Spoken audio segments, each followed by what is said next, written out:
আমরা যতই এগিয়ে চলেছি চারপাশের প্রকৃতি ততটাই সুন্দর লাগছে। এবং মাটিটা দেখতে পাচ্ছ, লাল মাটি, যেরকম আমাদের বাঁকুড়া পুরুলিয়াতে হয়। পাহাড়ি রাস্তা বলে যে খারাপ সেরকম কিন্তু না, রাস্তা কিন্তু একদম টপ ক্লাস।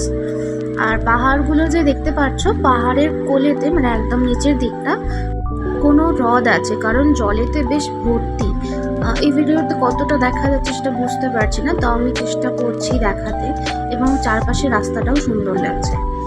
এগুলো যে দেখতে পাচ্ছ, এগুলো জনবসতি কিন্তু না, কিছু বড় বড় রিসর্ট বানানো রয়েছে বা হোটেলও বলতে পারো। আর যেহেতু মেন শহর থেকে এতটা দূরে, তার জন্য দেখছিলাম প্রত্যেকটা রিসর্টের সামনে অল্প কিছু জমি নিয়ে চাষ করা আছে।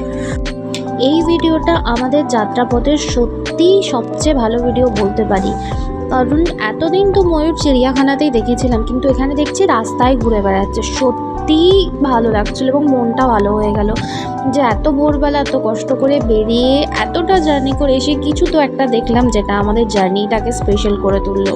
চলো পরের ভিডিওতে হবে না হয়।